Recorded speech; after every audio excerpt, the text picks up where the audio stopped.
Assalamualaikum and good day, everyone. Welcome to the second series of EduMind with the focus on language evolution, issues, and concerns. I am your host, moderator for today, Miss Etty. Thank you for joining us in this series. It's certainly a fine day for a podcast, isn't it? Right. I'm sure that many of us are on social media. We see and hear a lot of eyebrow raising languages. This is not something new. Language is constantly changing, am I right? New words emerge every day. Social media influences how we communicate. Artificial intelligence is reshaping writing practices, and we are also made aware that the younger generations are creating entirely new vocabulary that often leaves older generations, like me, confused. In fact, if you listen to the radio, which I always do driving to work, radio presenters even have sections where they created a manual to understand these new terms, these new languages.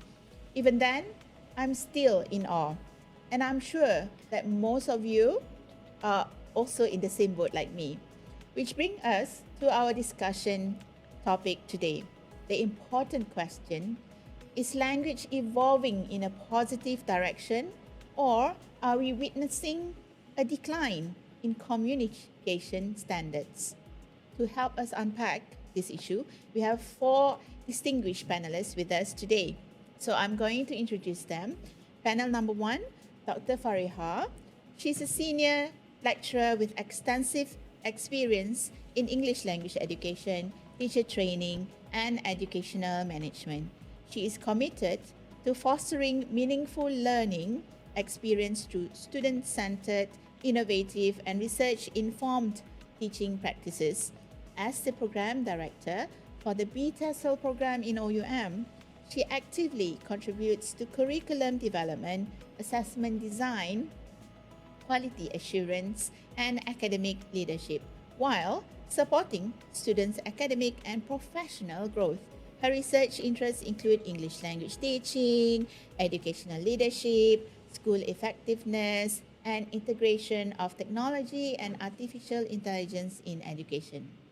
Our second panelist, Puan Shamira Abu Bakar, is a senior academician at the Faculty of Education with over 2 decades of experience in higher education, curriculum development, instructional innovation, instructional design, and pedagogical innovation.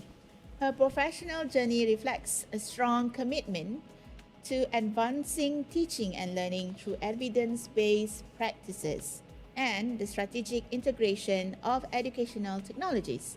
She currently serves as the director of the Center of Instructional Design at Open University Malaysia.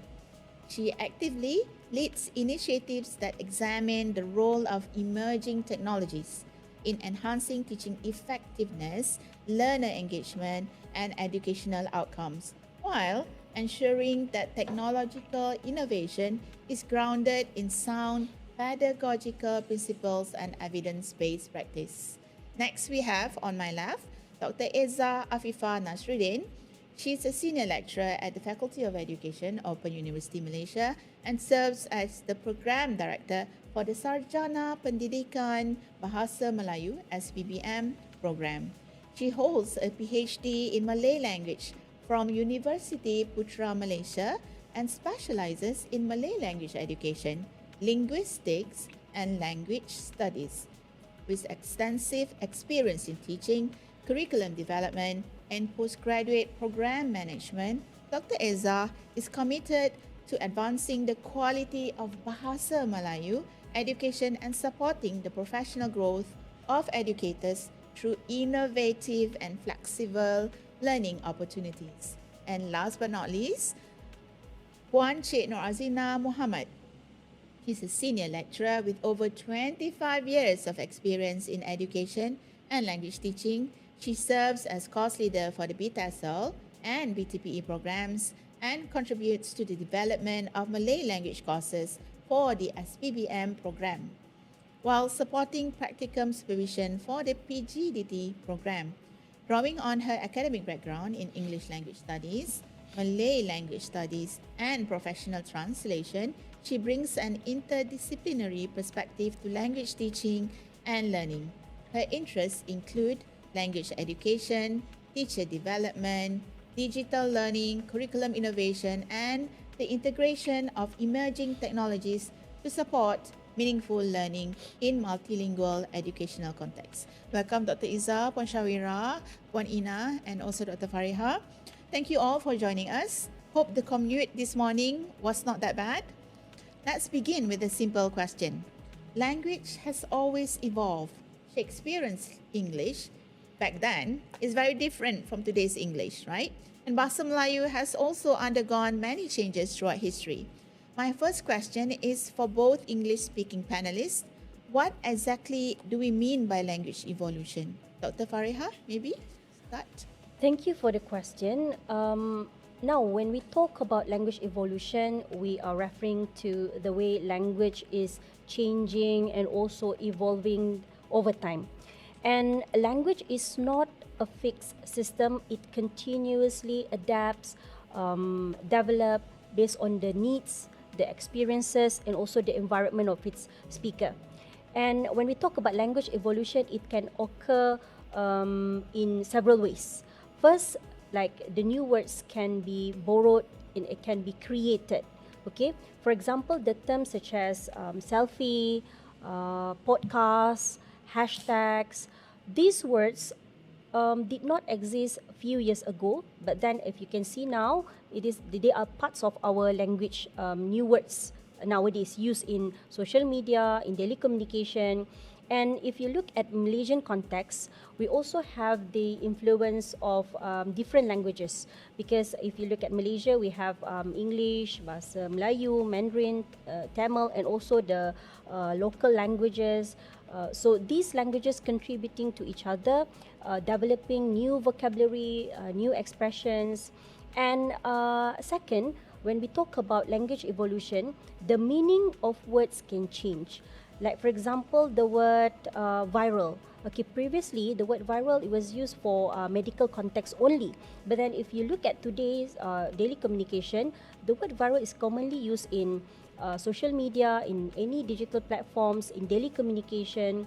And thirdly, when we talk about language evolution, language can change in pronunciation, in grammar, in communication styles. Okay, the way young people communicate today is way different compared to the previous generation. If you look at how our young generation communicate today, okay, you won't be able to understand because they are using their own slangs, their own words. Okay, so it's very difficult for the previous generation to understand. Interesting. I never knew that the viral actually came from the medical side.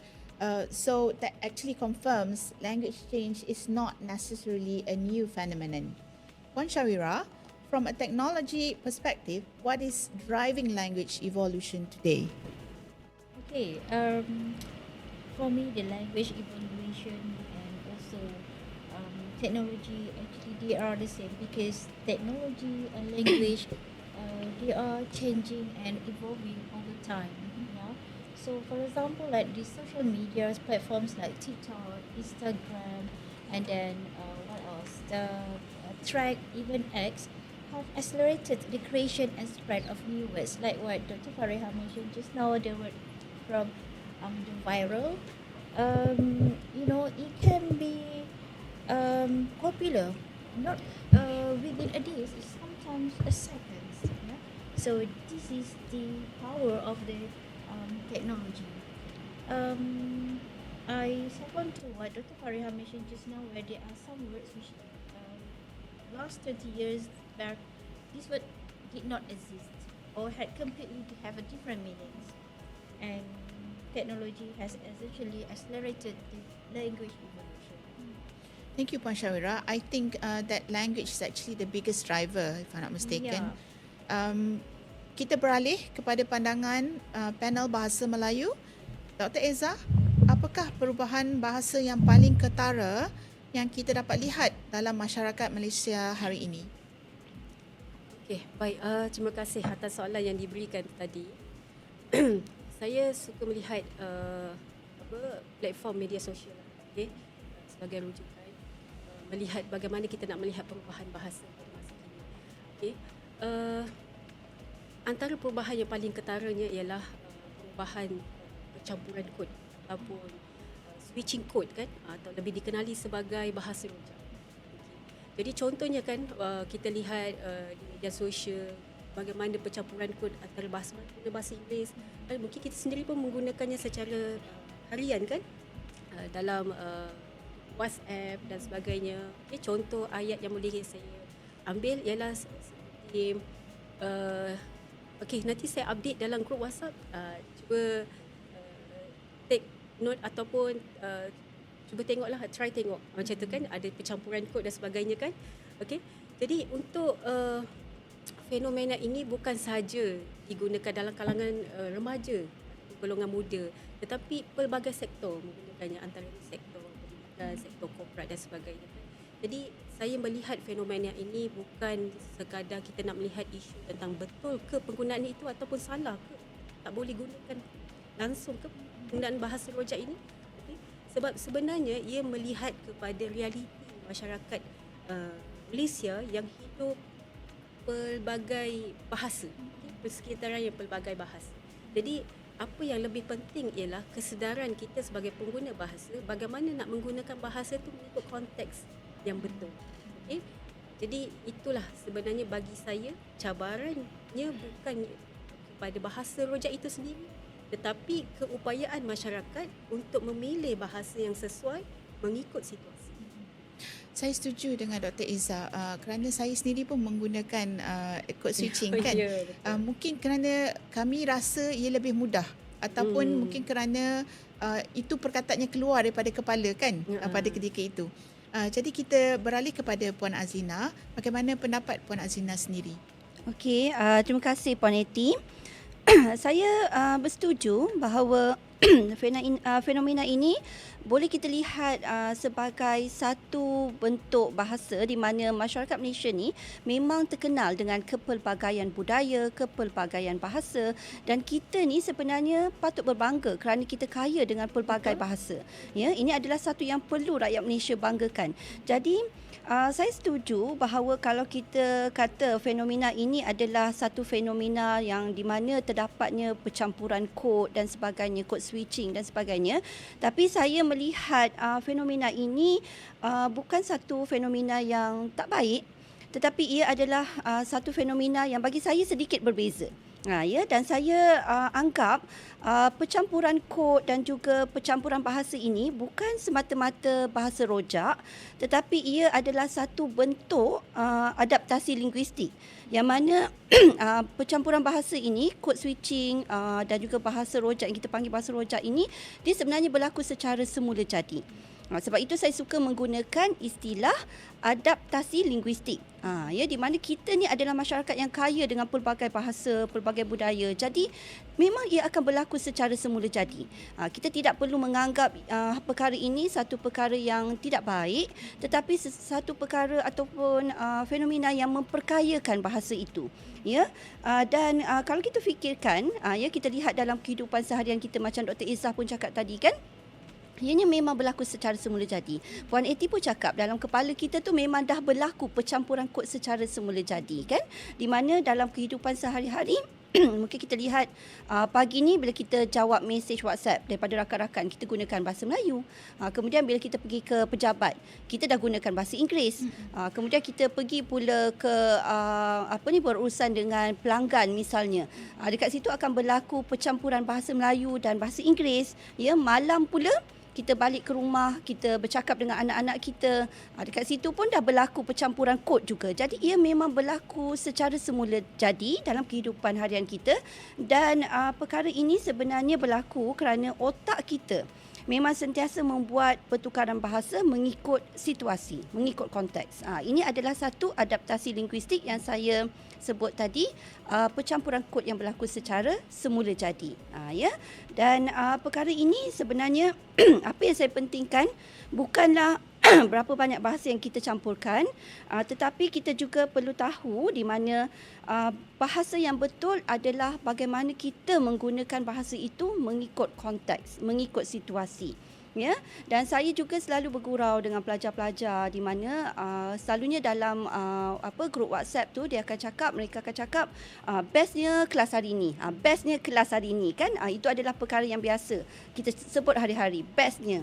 Ya, jadi kalau kita anggap ini adalah satu percampuran bahasa ataupun code switching yang tidak baik, saya tidak nampak ia adalah satu perkara yang tidak baik, kerana itu adalah adaptasi kepada konteks dan juga situasi. Tapi saya sering ingatkan pelajar, jangan gunakan bahasa ini dalam penulisan tesis, kerana kita perlu tahu konteks formal tidak boleh menggunakan bahasa seperti ini sama sekali, tidak boleh sama sekali.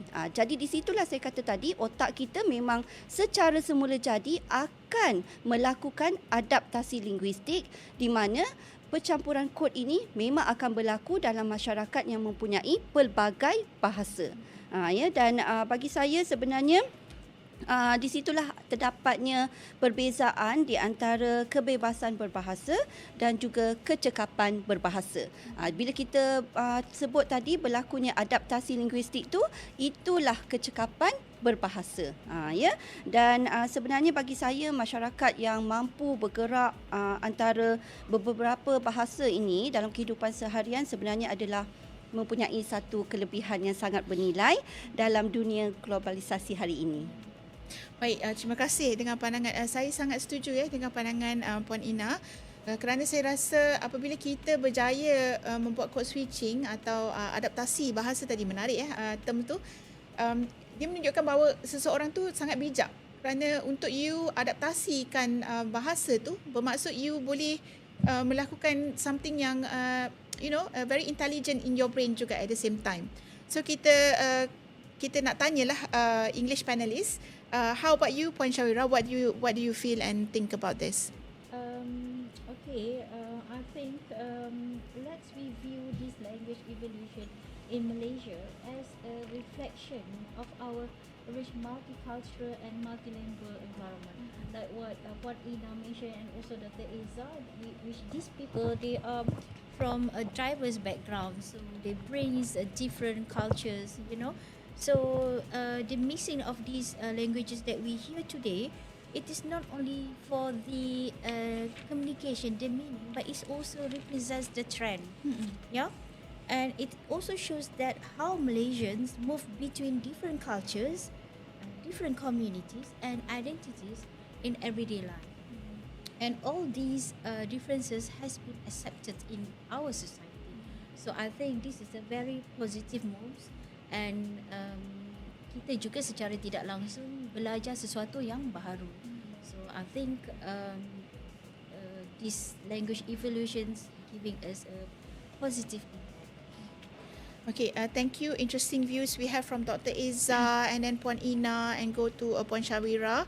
I have another interesting topic that frequently attracts public attention, the language used by Gen Z and Gen Alpha. So many adults struggle to understand terms such as Reese, the Lulu, Skibidi, Sigma, brain rot. So we go to Dr. Fariha. Should we be worried about all these new terms? Thank you for the question. If you ask me regarding to this issue, my simple answer is no. We should not be overly worried about these new terms, about this new expression used by our Gen Z and our Gen Alpha, okay? But we should pay attention to how this expression are used by our younger generation. Because throughout history, if you look at our history, every generation has developed its own words, own vocabulary, slang, and also expression. And what we are seeing today, okay, with the terms like mentioned by Puan Eti, the term RIS, skibidi, sigma, brain rot. Okay, these are modern language new terms examples that we can actually adapt in our new social and also digital platforms. And these words, they serve as important social function because they help our younger generation to have their own, what do we call, identity, sense of belonging, and also how to communicate efficiently with their generation.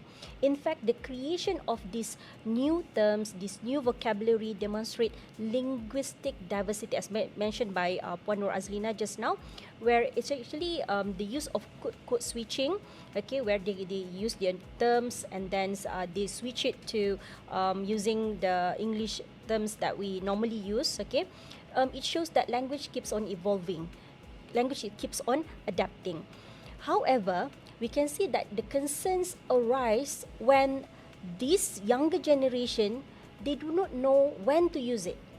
Okay, so we have to actually educate our younger generation to differentiate the use of formal and also informal communication context when it comes to their new slangs. Like for example, as mentioned by Puan Nur Azlina just now, okay, we cannot simply use the new terms like skibidi, RIS, delulu in thesis writing or academic writing. So we need to teach them how to differentiate this. Okay, these are the words that you can use in telecommunications or social media, and these are the words that you cannot use in academic writing. So we can see that the functions of us, parents, educators, language professionals, okay, our goal should not be eliminating these words, these new slangs, this new expression, but to educate them how to use these words in academic contexts. Thank you, Dr. Fariha. You are simply the RIS for today. Over to Puan Shawira.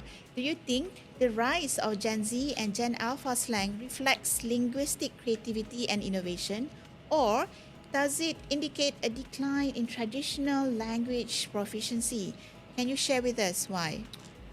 Well, I think they are going through natural process of change actually, and the technology, of course, has certainly sped things up. In social media, the digital platforms, and AI tools also as well plays introduce new words, expressions and ways of communicating that we could hardly imagine 10 years ago.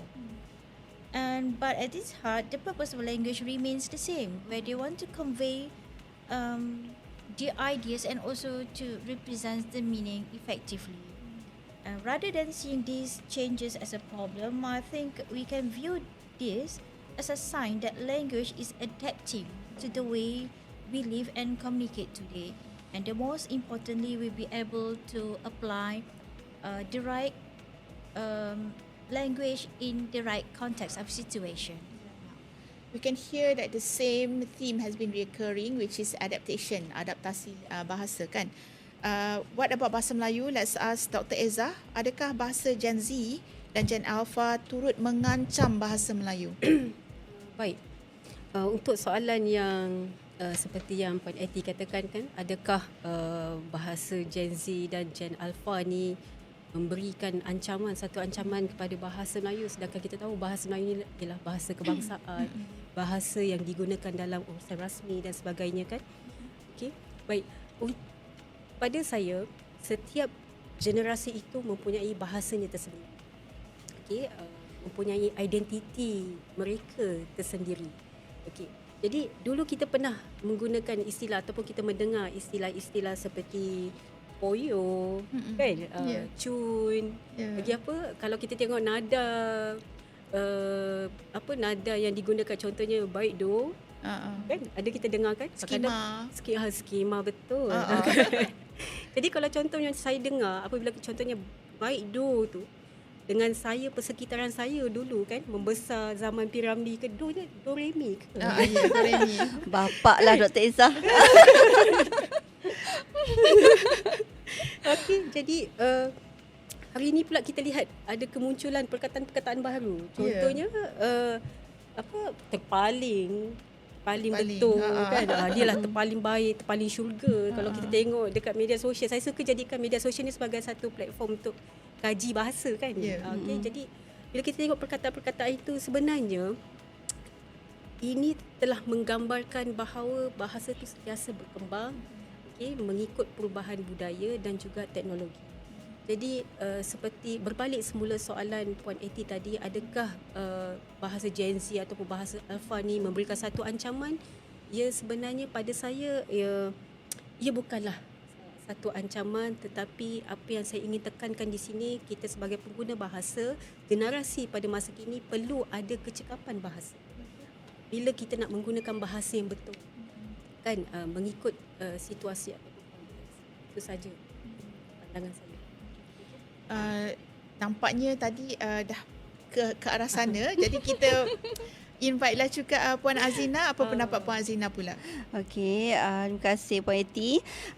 Saya sebenarnya setuju macam Dr. Izzah cakap tadi. Kita tidak boleh menganggap bahawa bahasa Gen Z dan juga Gen Alpha ini sebagai satu bentuk ancaman. Tetapi saya percaya, saya sangat percaya ia bukan satu ancaman, tetapi ia juga boleh menjadi ancaman jika kita tidak berupaya mengawalnya. Jadi bagi saya memang percaya ia bukan ancaman, bukan satu isu di mana bahasa Gen Z dan Gen Alpha ini akan mengancam bahasa Melayu itu sendiri atau bahasa Inggeris itu sendiri, bukan. Tetapi ia berisiko untuk menjadi satu ancaman jika generasi muda ini tidak mampu mengawalnya, dan kita juga tidak mampu mengawalnya. Jadi kesedaran dan kecekapan berbahasa itu sangat perlu. Dan di sini saya ingin tekankan sekali lagi, adaptasi itulah proses di mana keupayaan untuk berfikir yang kita lakukan dalam otak kita, di mana kita melakukan code switching, pencampuran kod tadi, perlu dilakukan dengan betul dan bijaksana bagi mengelakkan perkara ini menjadi berisiko menjadi satu ancaman. Jadi kita perlu bijak menggunakan bahasa itu mengikut konteks yang betul. Jadi pada pandangan saya lah, cabaran sebenar bukan terletak pada perkataan yang mereka gunakan, tetapi pada keupayaan mereka untuk membezakan antara bahasa santai dan juga bahasa formal. Di sinilah mereka perlu bijak untuk mengenal pasti di mana bahasa yang perlu mereka gunakan, yang patut mereka gunakan secara betul dalam konteks bahasa santai dan juga bahasa formal. Dan sebagai akademik, saya kadang-kala menemui ayat dalam tugasan pelajar di mana mereka menggunakan ayat seperti, saya rasa teori ini sangat relatable, dapatan kajian ini memang give impact kepada responden. Jadi secara tidak langsung mungkin ini kerana mereka tidak mengawal, tidak melakukan adaptasi bahasa yang betul, adaptasi linguistik yang betul. Dan ini juga menunjukkan bahawa bahasa yang mereka sering gunakan dalam media sosial mungkin ataupun bahasa harian mereka telah mula mempengaruhi penulisan akademik. Di sinilah saya nampak akan adanya risiko ancaman tersebut. Tapi kita tidak boleh katakan ia adalah satu ancaman. Macam saya cakap tadi, kita perlu melakukan adaptasi yang betul, adaptasi linguistik yang betul. Dan saya melihat juga perkara ini bukan sebagai satu kelemahan kepada generasi muda.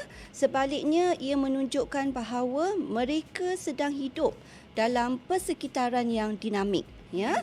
Dan juga kepelbagaian bahasa, di mana bahasa ini bersifat dinamik, ia berkembang, ia berubah mengikut zaman, ia mengalami evolusi, language evolution, dan di sinilah apa yang perlu kita bantu mereka ini sebenarnya ialah untuk menyesuaikan diri dan juga kemahiran berkomunikasi di mana mereka perlu tahu konteks yang sesuai dan situasi yang sesuai, dan dalam istilah mudahnya mereka perlulah mempunyai kecekapan berbahasa.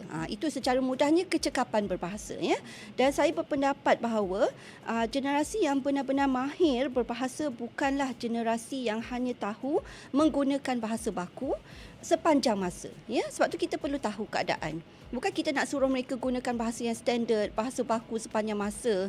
Itu bukanlah satu kemahiran bahasa yang kita perlukan. Kita bukan paksa semua orang untuk gunakan bahasa yang betul. Kita sendiri pun bila bercakap bukan menggunakan bahasa baku all the time 100%, ya. Jadi di sinilah kita nampak di mana saya nampak secara peribadinya kecekapan berbahasa itu sangat-sangat perlu, dan generasi muda sekarang ini perlu tahu memilih bahasa yang paling sesuai mengikut halayak, tujuan dan situasi. Jadi bukan konteks saja yang saya tekankan, tetapi kita perlu tahu halayak, tujuan komunikasi kita dan juga situasi kita berkomunikasi, ya. Jadi isu utamanya bukanlah bahasa Gen Z atau Gen Alpha, tetapi isunya ialah sama ada mereka ini, Gen Z dan Gen Alpha ini, mempunyai kesedaran bahasa yang cukup untuk beralih daripada bahasa media sosial kepada bahasa akademik, bahasa yang formal dan juga penggunaan bahasa yang profesional apabila diperlukan, ya. Dan secara peribadi kepakaran saya sebagai seorang akademik yang bergerak merentasi bahasa Melayu, bahasa Inggeris dan bidang penterjemahan, saya melihat bahasa ini bukanlah satu sempadan disiplin ilmu, tetapi ia adalah satu jambatan yang menghubungkan antara ilmu, budaya dan manusia. Itu yang saya percaya sebenarnya. Baik sekali penerangan Puan Ina, ya. Mungkin dari segi bahasa Inggeris, let's go to Puan Syawira. Do you think English is facing a similar situation? Well, if we want to relate English language with the technology that we use here, it actually has a significant accelerated the pace of language itself. The evolution involved compared to previous generations. So kalau generasi yang sebelum ni kita tengok dia punya dinamik perubahan itu tidaklah begitu ketara berbanding dengan generasi yang ada lah, ya. Mungkin kerana social media. It could be because not only for the social media, as I mentioned earlier, that technology and language, they have changed and evolved from time to time. So these two criteria plays very important role dalam perubahan.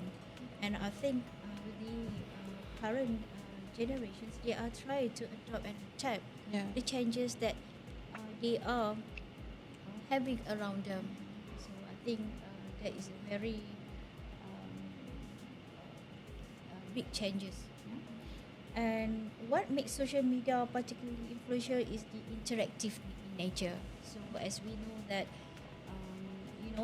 by getting into social media, we are tend to communicate. So how do you present your communication? It would be varied, whether you put in the icons or you put in one words, which represents the meaning. And also, this has resulted in a dynamic and adaptive language environment where linguistic changes occur much faster compared to previous generations. As what Puan Lina say, even Dr. Iza and also Dr. Fariha, they talk about the code switching, they talk about the adaptive language, the adaptations, the linguistics nature. So all these changes actually influence to the use of new words, especially for the current generations. Right. If you heard just now, Puan Syawira also mentioned about social media. So I think the podcast is actually moving towards social media now. Let's talk about language in social media. Many people argue that social media is damaging language, while others believe it is making communication more creative and accessible. So I like to hear different perspectives from the panel. Dr. Fariha, from a linguistic perspective, do you believe social media is an enriching language through creativity and innovation, or is it, contributing to a decline in language standards? Um, from a linguistic perspective, okay, I do agree with Puan Shawira. She mentioned just now that social media actually are affecting the language evolution.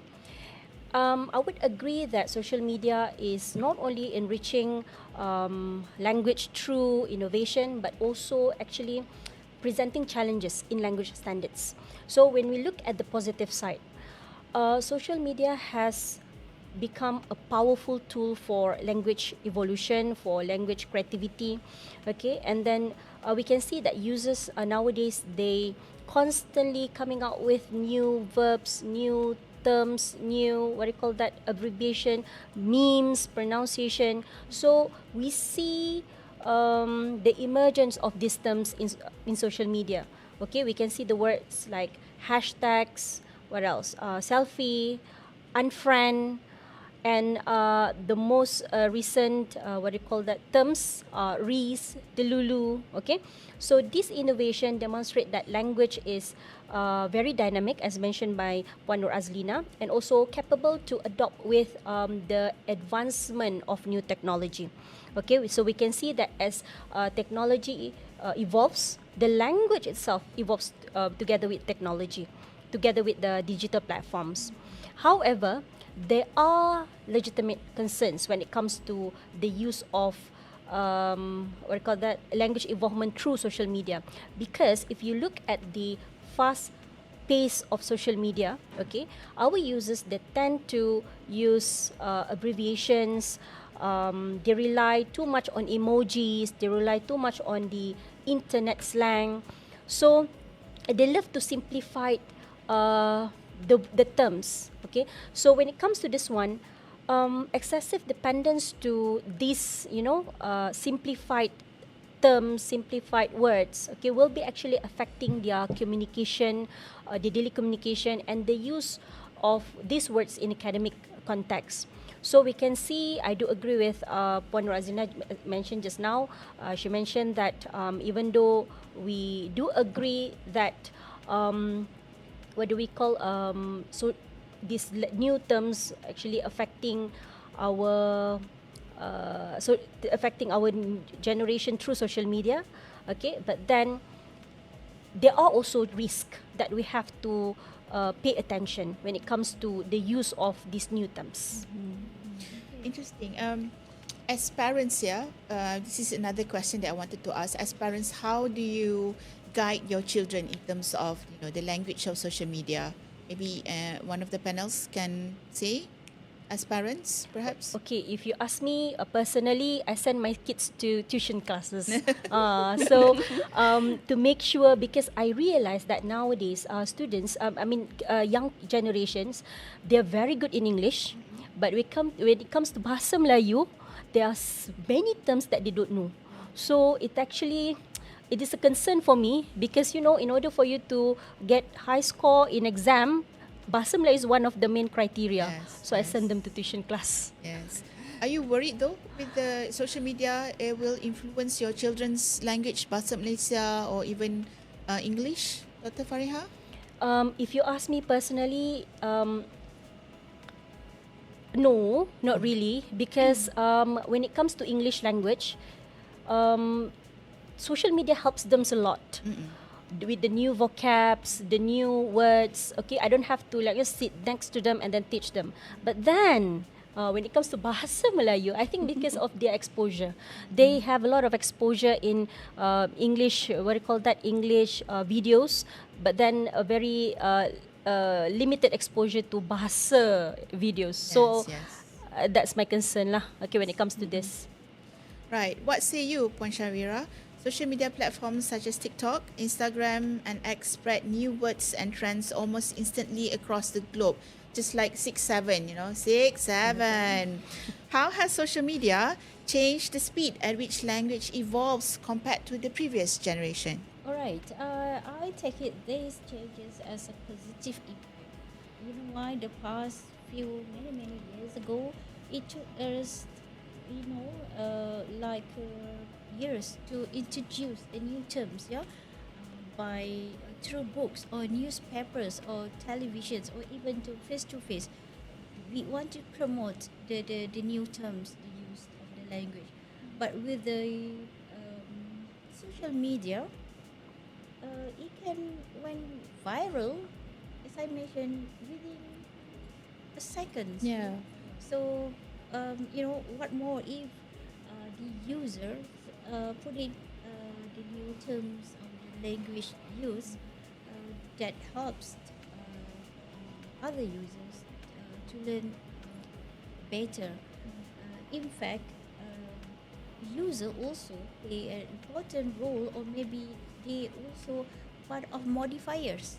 Yeah, from one word to a new term to a new word. So that is also how giving them a space to innovate, to be creative, to generate a new terms.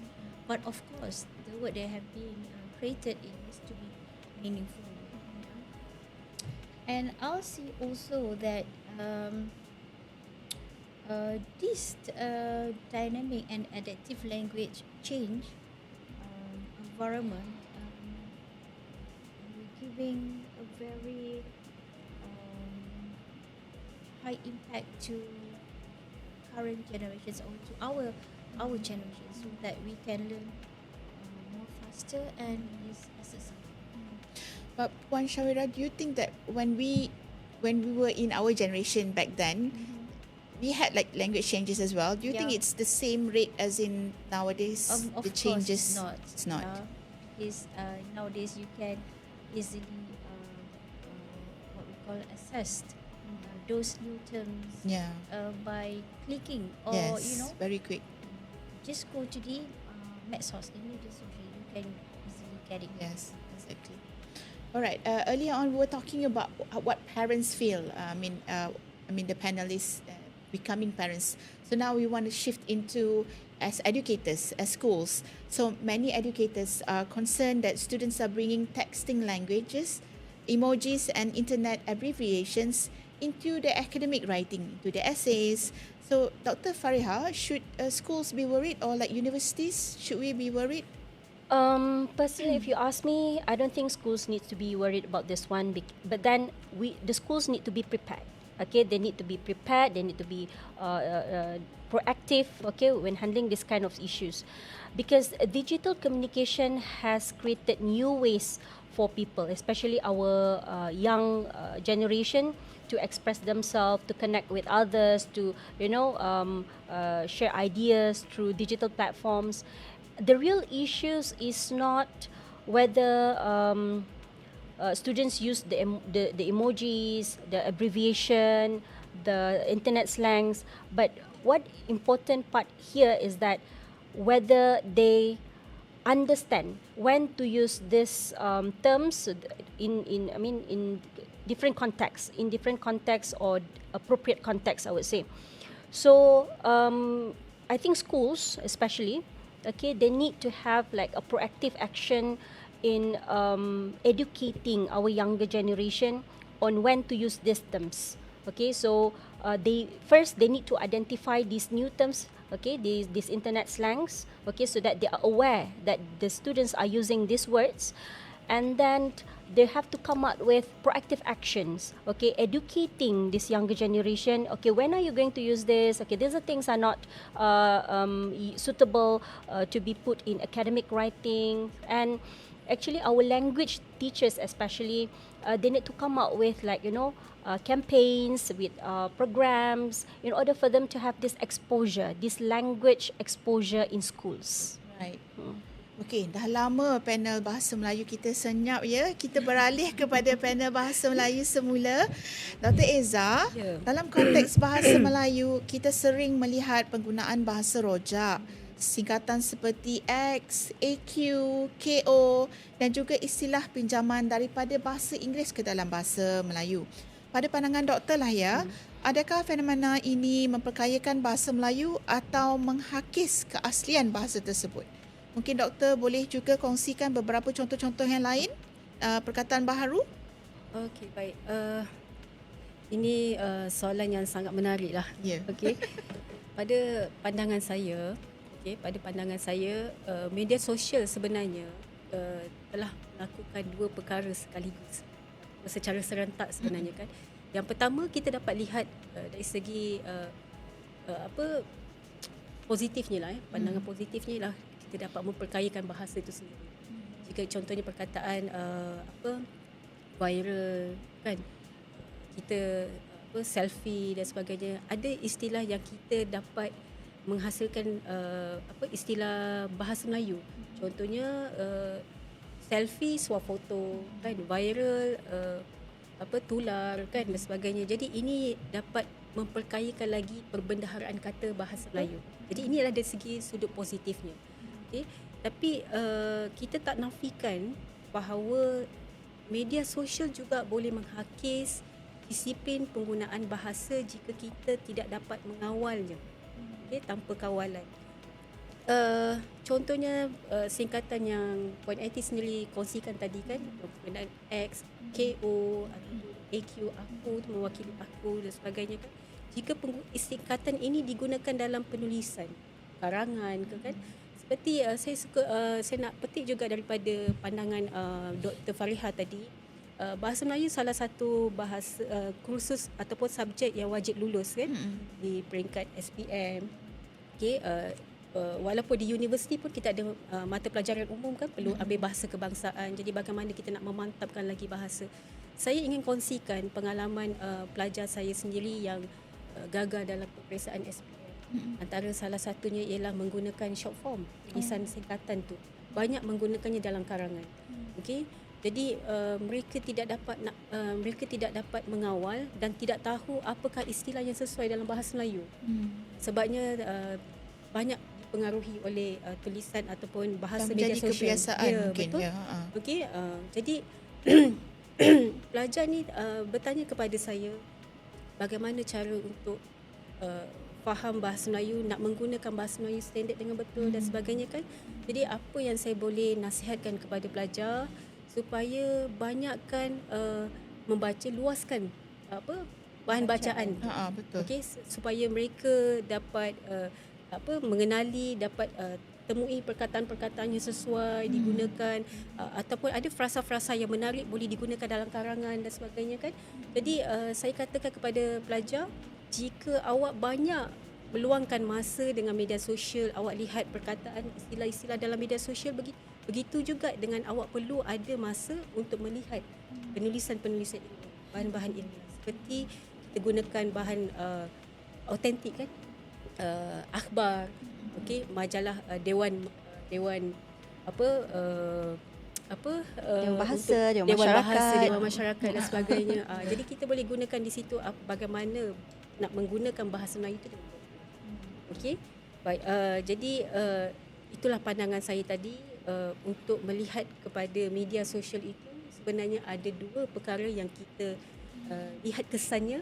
Satu, of course lah, kepada kebaikannya positif, iaitu dapat memperkayakan bahasa, dan kedua, tidak dinafikan ia juga boleh mempengaruhi dari segi hakisan bahasa tu, ya, penggunaan bahasa saja. Terima kasih Dr. Eza. Seperti yang kita maklum ya, setiap apa yang berlaku pun akan ada two sides of a coin kan, positif dan negatif. So saya sambung dengan Puan Azlina. Puan Azlina, media sosial bukan sahaja mempengaruhi bahasa, malah membentuk identiti generasi muda. Pada pandangan Puan lah ya, bagaimana media sosial mempengaruhi cara generasi muda melihat bahasa sebagai sebahagian daripada identiti dan budaya mereka sendiri? Okey, terima kasih Puan Eti. Menarik soalan ni, sebab macam tadi kalau tanya sebagai parents ya, sebagai ibu bapa, bagaimana kita mengawal anak-anak ataupun bagaimana kita sebenarnya melihat media sosial ni mempengaruhi bahasa anak-anak ya, generasi muda ni. Macam saya pun, saya ada seorang anak lelaki. yang dah berusia 15 tahun, tingkatan 3 ya. Tapi memang dari dia kecil dan bila dia dah pandai gunakan telefon ya, dia dah pandai tengok YouTube, dia dah pandai tengok macam-macam lah dekat telefon tu ya. Ada macam-macam video pendidikan, bukan pendidikan, hiburan dan sebagainya. Dan sebenarnya sebagai ibu bapa ni, kita jangan sekat anak-anak untuk buat sesuatu yang baik. Ya, kita selalu galakkan anak-anak untuk pandai membezakan antara yang baik dan tidak baik ya. Dan kalau dari segi bahasa tu, saya dengan anak saya sebenarnya saya berkongsi bahasa. Dia kadang-kadang ajar saya bahasa-bahasa yang baru dia belajar. Kadang-kadang dia cakap dengan saya tanyalah dia, apa maksud tu bapak lah, apa yo je mama ni lah, apa kan. Dan dia kata kalau saya tanya apa-apa, kenapa buat macam tu? Sebab boleh mama. Sebab boleh. Kadang-kadang kita geram je kan. Memanglah sebab boleh apa dia. Tapi itulah yang sebenarnya viral, yang tular, yang memang kanak-kanak ni, generasi muda, remaja, dewasa pun guna. Sebab apa? Sebab boleh. Ya. Dan kalau sentiasa sebab boleh, kalau pergi interview, pergi temu duka pun, kenapa? Sebab boleh. Memang tak tahulah boleh dapat ke tidak pekerjaan tu ke, tak tahulah ya. Jadi kalau tadi Puan Eti tanya ya, bagaimana media sosial ni mempengaruhi cara generasi muda ni melihat Identiti. Bahasa sebagai identiti dan budaya mereka. Sebenarnya ya, memang soalan ni memang sangat-sangat menarik ya. Sebenarnya media sosial hari ini bukan sekadar tempat untuk berkomunikasi, tapi saya lihat media sosial ni dah jadi tempat sebagai satu tempat untuk membentuk identiti. Ya, kalau dulu identiti seseorang itu dibentuk melalui keluarga. Memang kita kalau zaman dulu tu lah, yang macam saya yang dah berusia ni, yang dah tua ni ya, ibu bapa tu memanglah manusia insan yang kita takuti. Yang kalau kata tak boleh tu tak boleh lah kan. Memang nak kena mak saya kena rotan, kena cubit. Kalau mak saya kena cubit budak ni kan. Jadi kalau dulu keluarga dan juga sekolah. Bila kita pergi sekolah pun taatnya lah kan pada guru, pada cikgu. Cikgu cakap tak boleh lah. Kalau mak kita kata boleh, cikgu cakap tak boleh. Memang cikgu tu kita hormat sangat-sangat. Memang kita anggap sebagai guru lah ya, tuan guru kita.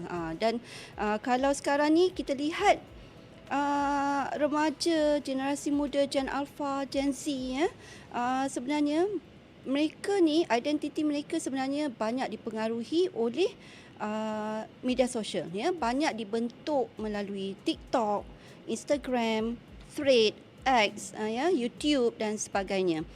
Dan juga platform media sosial ni sebenarnya juga kalau kita lihat dari segi identiti tu, dia boleh mempengaruhi penggunaan bahasa ya, di mana bahasa ini bukan sahaja digunakan untuk menyampaikan makna, tetapi juga pada hari ini kita lihat generasi muda ni menggunakan bahasa ni untuk menunjukkan siapa mereka, ya, kumpulan mana mereka berada. Ya, dan juga budaya apa yang mereka ikuti. Sebab tu tadi saya cakap penggunaan bahasa tu macam sebab boleh. Jadi golongan-golongan tu semua remaja bila mereka gunakan, mereka rasa mereka dekat dengan kumpulan tersebut. Itulah identiti mereka. Kalau tak gunakan tu tak gempak lah kan, tak trend lah. Jadi saya lihat penggunaan bahasa ni sebenarnya dibentuk juga melalui media sosial ya. Dan di sinilah kita nampak wujudnya perkataan-perkataan seperti healing tu memanglah ya, nak pergi healing, sikit-sikit stres nak kena healing ni ya. Dan juga aura, green flag, red flag tu memang mendominasi perkataan-perkataan yang digunakan dalam kehidupan generasi muda ni. Dan perkataan ini sebenarnya bukan sekadar perkataan, seperti yang saya cakap tadi, ia menjadi satu identiti, simbol bagaimana mereka ni melihat dunia dan di kumpulan mana mereka berada. Ya. Dan menariknya generasi muda hari ini sebenarnya bagi saya mereka sebenarnya sedang mencipta budaya mereka sendiri ya, melalui bahasa. Namun saya lihat terdapatnya satu cabaran di mana apabila trend berubah terlalu pantas ya, memang pantas, identiti yang dibina itu juga akan berubah Ya. dengan cepat, ya, dan ianya bersifat sementara sahaja. Nah, inilah kita bimbangkan, ya. Dan hari ini kalau kita lihat satu istilah popular dicipta, kemudian macam tadi pun Syawira cakap, satu saat je dah boleh ada juga istilah Ya. lain, ya, istilah yang baru. Dan di sinilah kita nampak istilah-istilah ini akan silih berganti. Dan kita bimbang dengan identiti generasi muda ni, anak-anak kita ni, ya. Samalah juga macam kita ni kan, bila kita hari tu digempakan dengan lagu Beso Babe, gempak sangat kan. Tapi sekelip mata kemudiannya ianya dihantui pula dengan adik saya Abe Sore. Kan saya tak kerti nak sebut, okey. Jadi dia macam itulah, tapi itu kita nampak ada juga masa untuk berubah. Ya, ada dia punya durasinya. Tapi kalau bahasa ni dia boleh viral dalam satu saat sahaja. Ya, betul. Ya, bahasa yang digunakan di media sosial. Dan sebab itulah saya berpendapat walaupun media sosial ni sebenarnya membantu generasi muda itu untuk membentuk identiti dirinya, tetapi generasi muda ini juga sebenarnya yang paling penting ialah mereka perlu mempunyai satu akar budaya yang kukuh, ya, di mana kalau mereka mengenal budaya dan bahasa mereka sendiri, asas itu kukuh, mereka tidak akan mudah untuk bertukar kepada trend yang mereka sebenarnya tidak kenal ataupun tidak pasti. Jadi asasnya ialah mereka perlu ada satu asas budaya dan juga bahasa yang kukuh, ya. Dan kalau mereka mempunyai asas budaya dan bahasa yang kukuh ini, identiti yang berubah itu sebenarnya tidak perlu dibimbangkan kerana mereka peka kepada asas jati diri mereka sendiri, ya. Dan identiti budaya itu juga tidak sepatutnya berubah setiap kali algoritma itu berubah. Ya, betul. Mm-mm. Okey, Puan Ina, menarik ya. Saya ada satu soalan kepada semua panel. Sekarang kita sering mendengar FOMO, fear of missing out. Ya. So adakah ini satu trend di mana mungkin kerana anak-anak kita atau generasi ni takut untuk ketinggalan, sebab tu dia menggunakan bahasa-bahasa yang terkini. Apa pendapat panel-panel sekalian? Okey, macam saya cakap tadi kan, bahasa tu yang mereka gunakan tu sebenarnya mereka bukan sahaja gunakan untuk menyampaikan makna. Bukannya mereka bertujuan untuk sampaikan satu mesej sahaja, tetapi mereka nak menunjukkan identiti mereka. Mereka berada di kumpulan mana, mereka bersama dengan siapa, dan adakah mereka ni semua boleh termasuk dalam golongan yang kita cakap in trend. Jadi FOMO tu betul lah. Ya, betul. Dia takut macam-macam untuk ketinggalan FOMO, ya. They want to be in trend. They Yes. want to beat current tidak mahu situation. ketinggalan. Okey, baik. Nampaknya semakin hangat perbincangan kita ya. We take a break for a while untuk minum kopi kan. Panel pun nak berehat sebentar. We will be right back. With the introduction earlier, I'm sure the panelists are also quite well versed with artificial intelligence, with it becoming part of our daily lives. Am I right? We are aware that our learners and students now use tools such as ChatGPT, Grammarly, Copilot, Gemini, and many other AI-powered applications to write essays, generate ideas, summarize information, and even learn new languages, because that's our theme. This raises an important question. How is AI changing the way we use language, learn language, and communicate with each other? Let's hear from our panelists. Dr. Fariha, over to you. From a language and linguistic perspectives, how is AI influencing the way people write, speak, and communicate today? It's a very interesting question. We are talking about the use of AI in language learning or teaching language.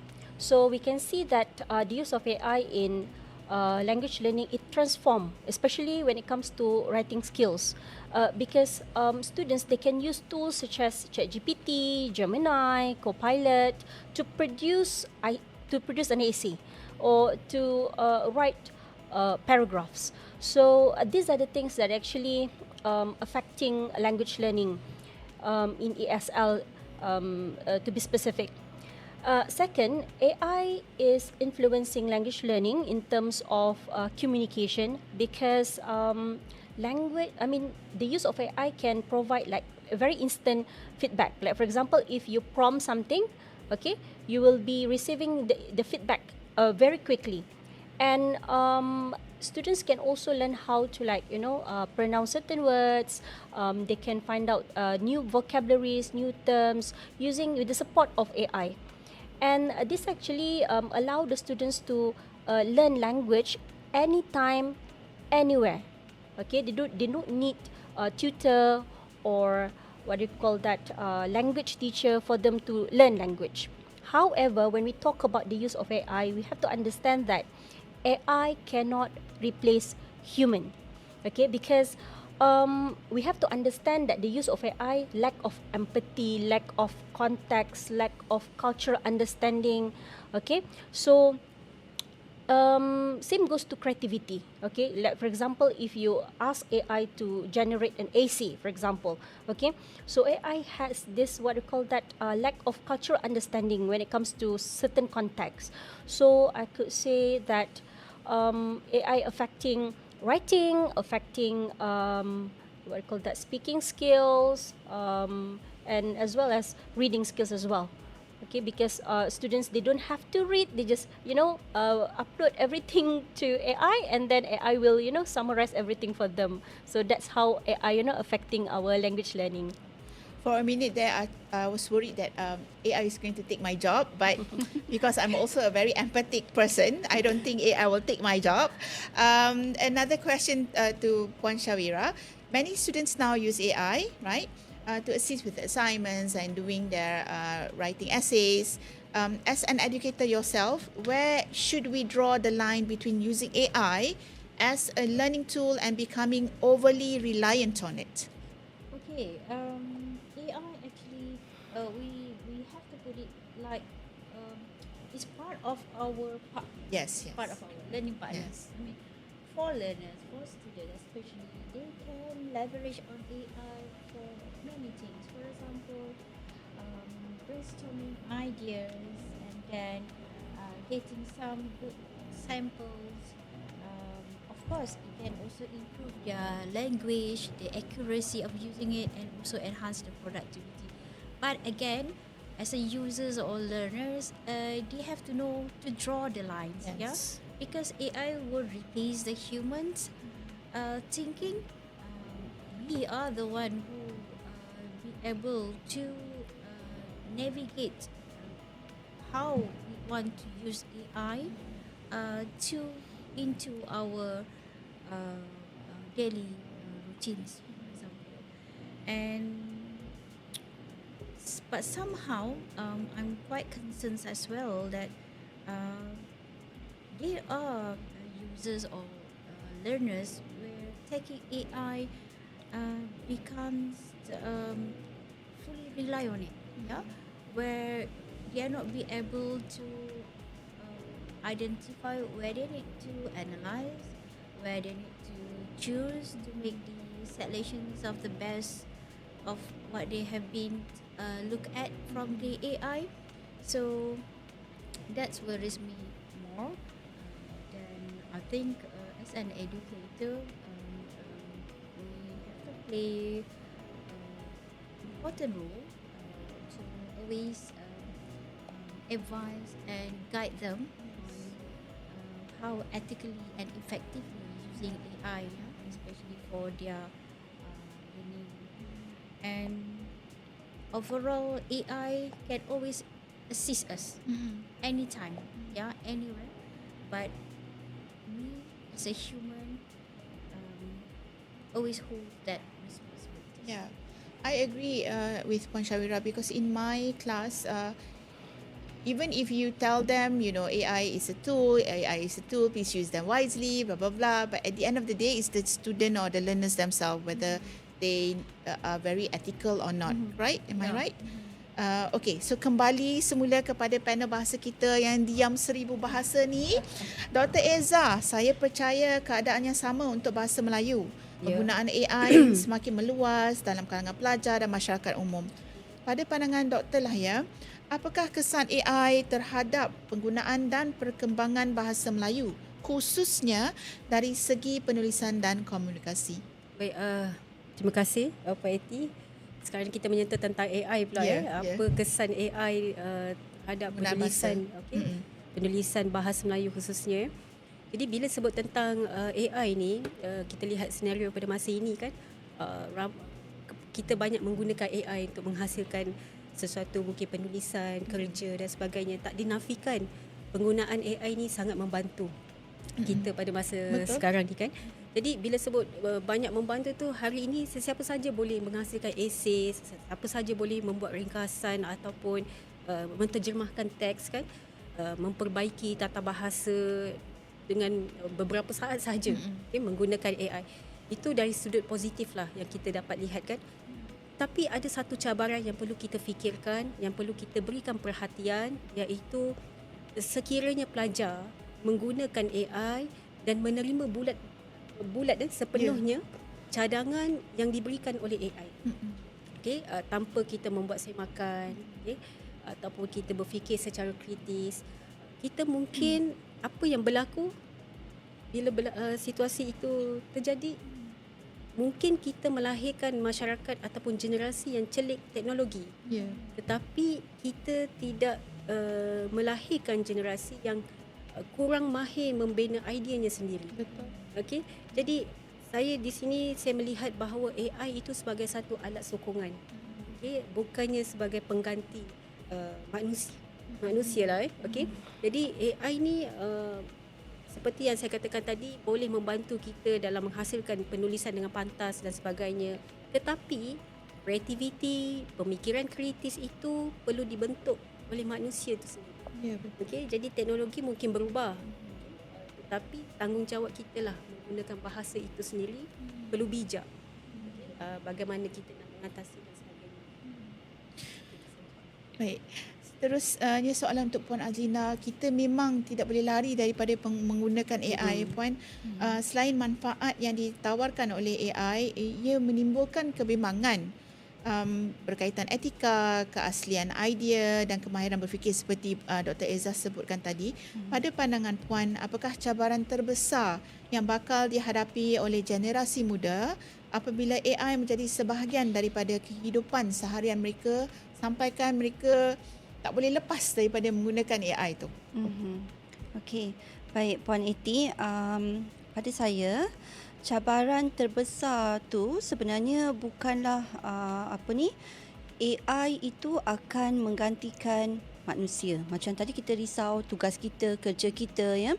Nanti kita dah tak ada kerja lah kalau semuanya AI yang buat ya. Ya, betul. Proses mengajar pun PDP itu dah boleh dilakukan oleh AI. Menterjemah pun dah boleh dilakukan oleh AI.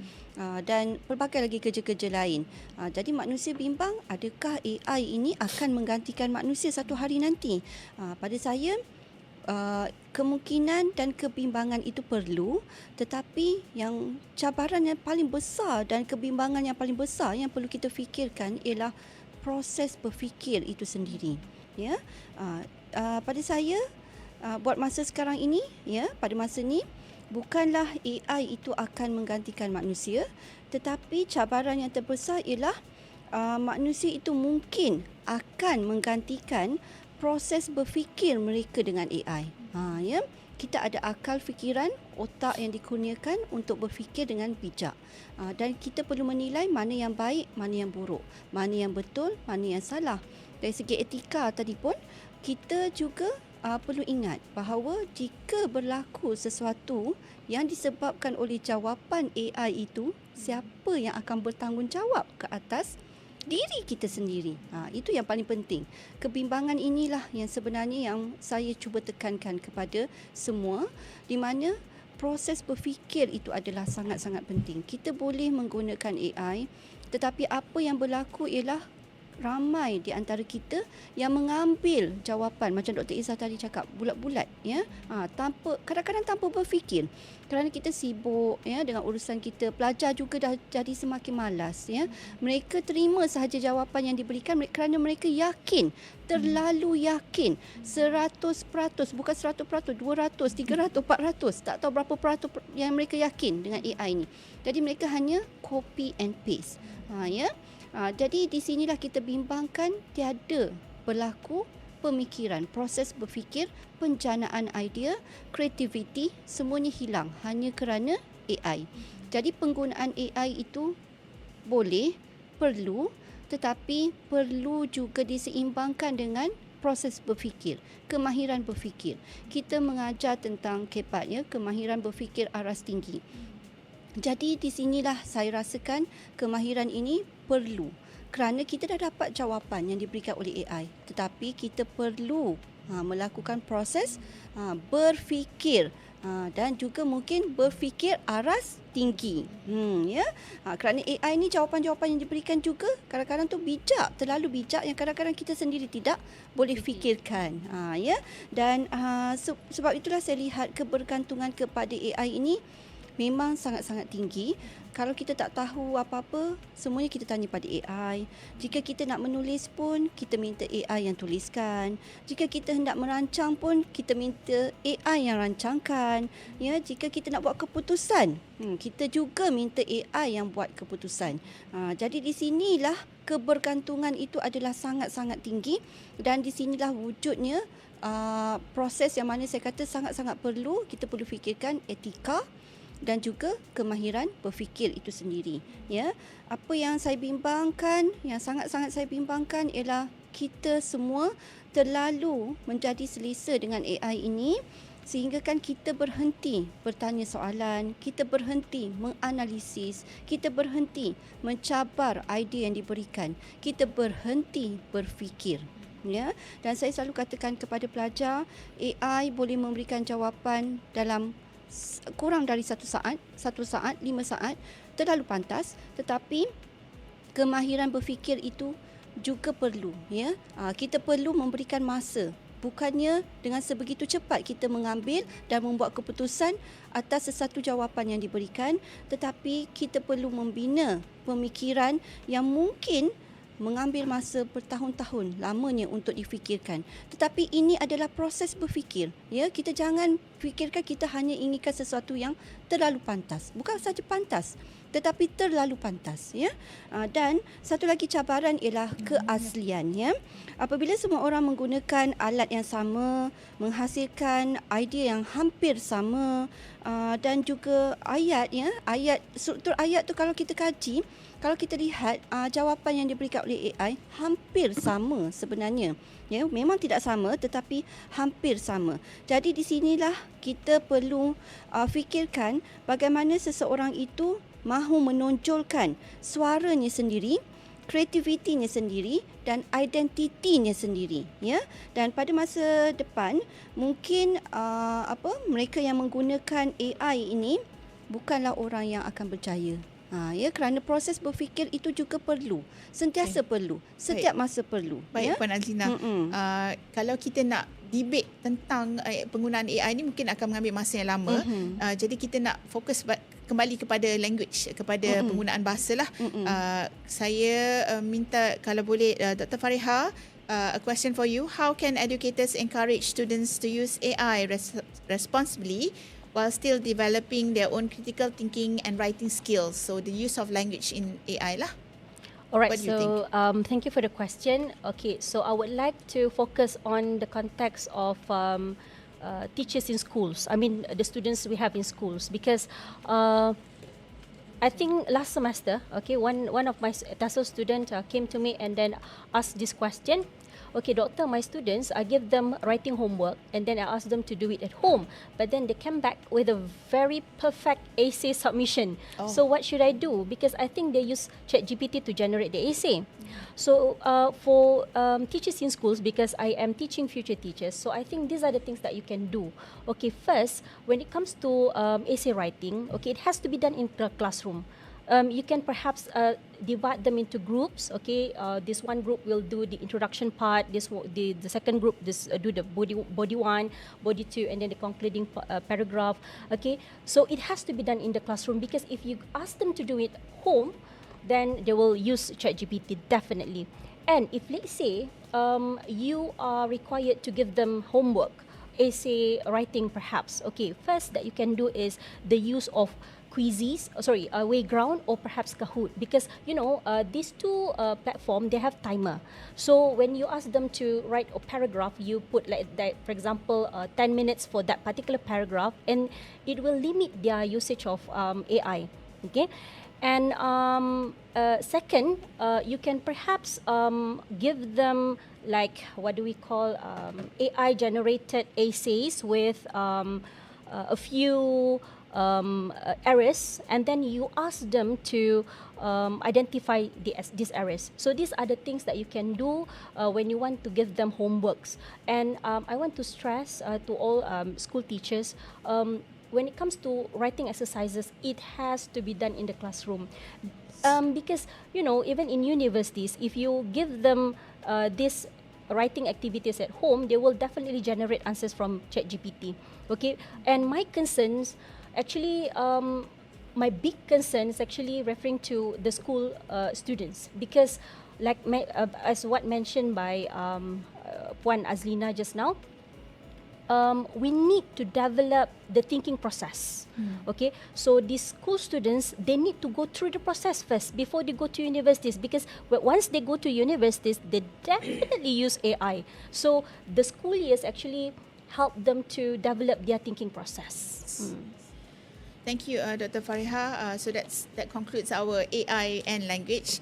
I want to go to one of my favorite questions. Yeah, one of the recurring debate on bahasa Melayu and bahasa Malaysia and also English is, some people argue that strengthening English is essential because we are going for global competitiveness, while others emphasize that the importance of bahasa Melayu tu perlu dikekalkan. And because it's our national language and key part of our national identity as well. This brings us to a very important question. Can we strengthen Bahasa Melayu while also improving English proficiency, or are these goals in conflict with one another? So let's hear from our panelists. Puan Shawira, employers increasingly seek graduates who are proficient in English, yet Bahasa Melayu remains the most important thing because they look at the results of Bahasa Melayu, important in government, law and national affairs. How important is bilingual or multilingual proficiency for future graduates and professionals in Malaysia? All right. I look at that bilingualism and multilingualism are no longer advantageous nowadays. Yeah. So these two are actually essential components. Yeah. Because with these bilingual or multilingual advantages that you have into it is gives you what we call high space or a big space to connect it into the global. Right, like what you mentioned, some of the employers looking to have a good bahasa Melayu and a proficiency in English language. Let's look at in the Malaysian context. Proficiency in Bahasa Melayu actually strengthens the national identity and social cohesions, whereas for the English language, it provides access to the global. When we talk about global, it's involved into the vast knowledge, the innovations, the professional opportunities. Rather than choosing one language to another, our future professionals should view as the multi-language proficiency as a strategic, strategic assets that enables the individuals to engage confidently when they are in international contexts. So I think bilingualisms and multilingualisms are no additional advantages, but at this point of current situations, it is more into essentials. Thank you, Puan Syawira. I do agree. An essential for our graduates and our learners in schools as well to be able to be proficient in both languages. Lama kita tak bersembang dengan Dr. Eza. Dr. Eza, bahasa Melayu merupakan bahasa kebangsaan dan lambang identiti negara kita. Ya. Pada pandangan doktor, bagaimana kita boleh memastikan bahasa Melayu terus dimartabatkan tanpa menghalang penggunaan bahasa Inggeris dalam kalangan rakyat Malaysia? Okey, baik. Untuk persoalan ini, pendapat saya ialah kita tidak sepatutnya lihat sebagai pemilihan bahasa, nak menggunakan bahasa Melayu ke ataupun bahasa Inggeris. Sebaliknya kita melihat kedua-dua bahasa itu ada asetnya tersendiri. Okay? Dia saling melengkapi.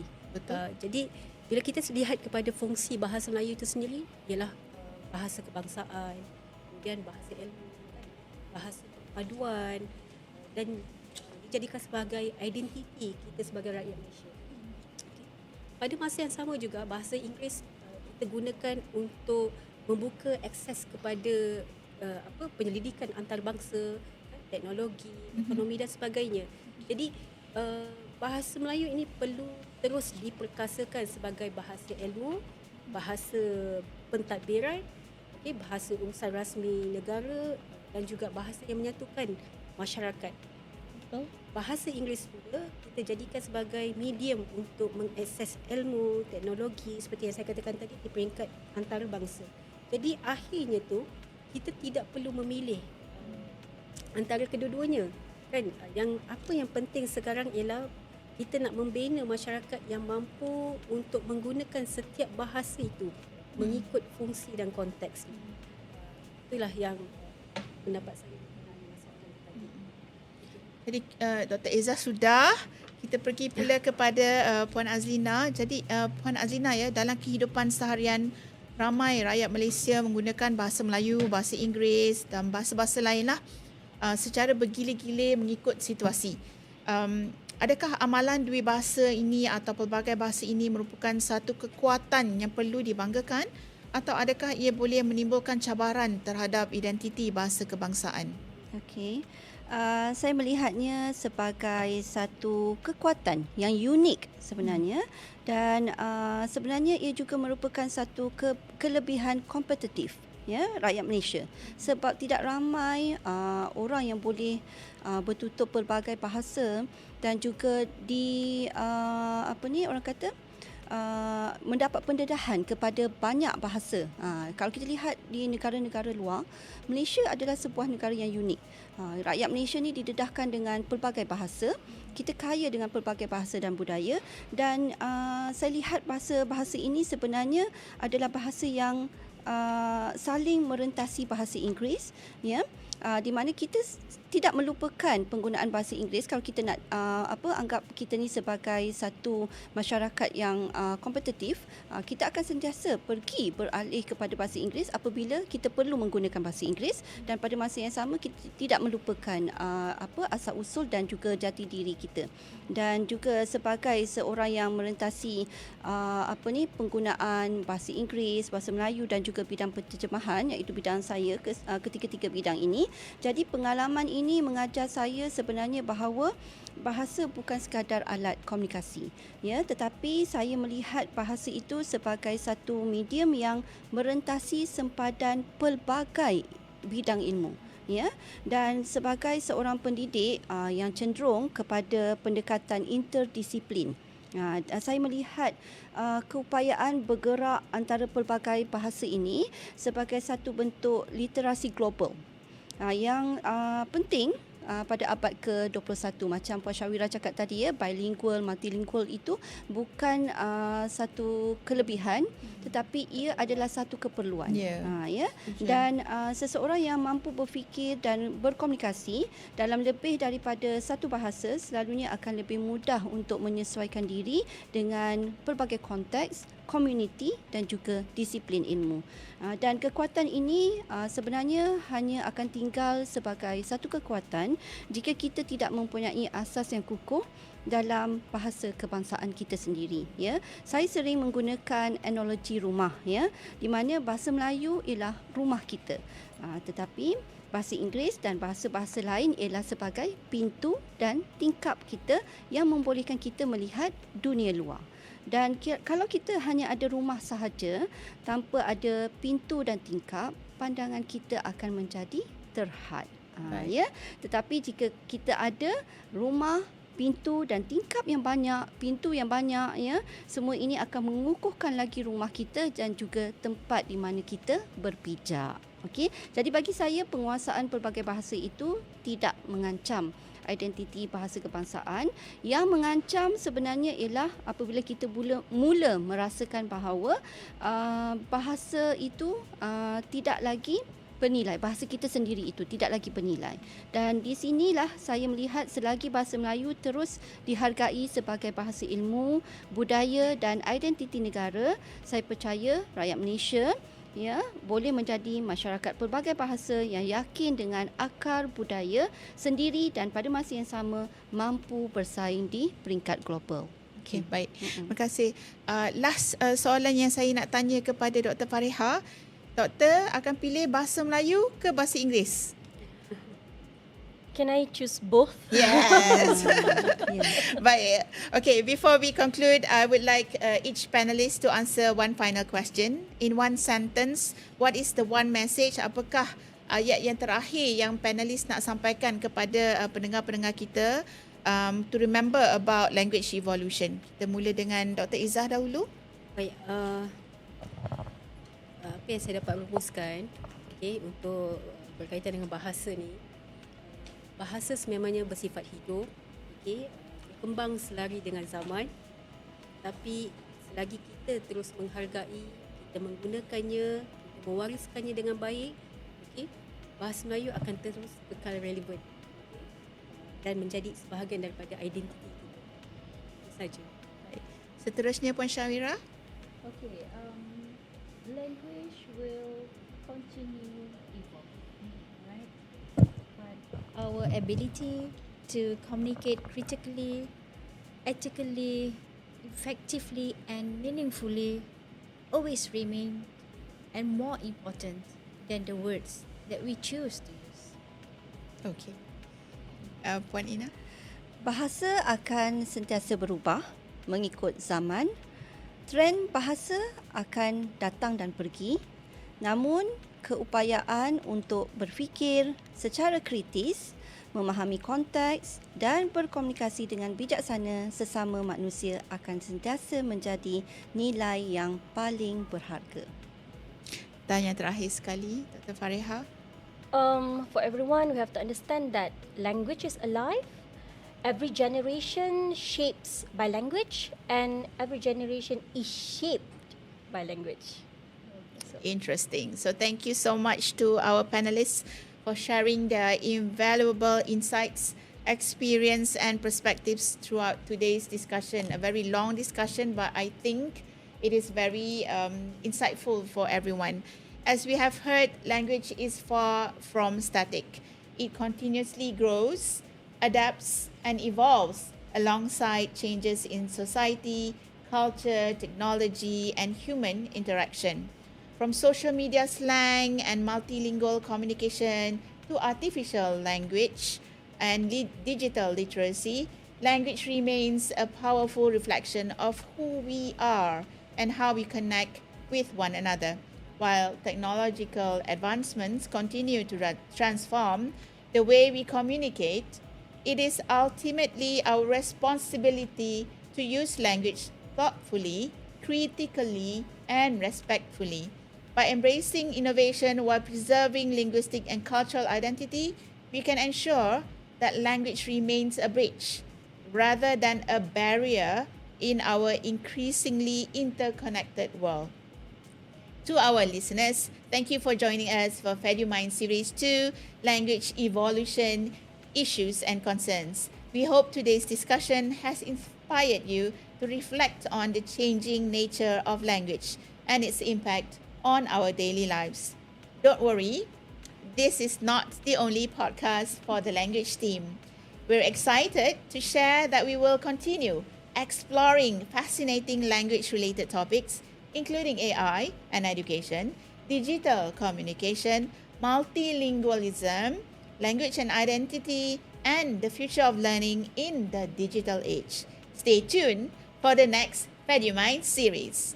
Until next time, stay curious, stay informed, and keep the conversation alive. This is Miss Ati Fairuz Zainuddin and our language panelists signing off. Thank you, take care, and see you in our next episode. Carpe diem, seize the day.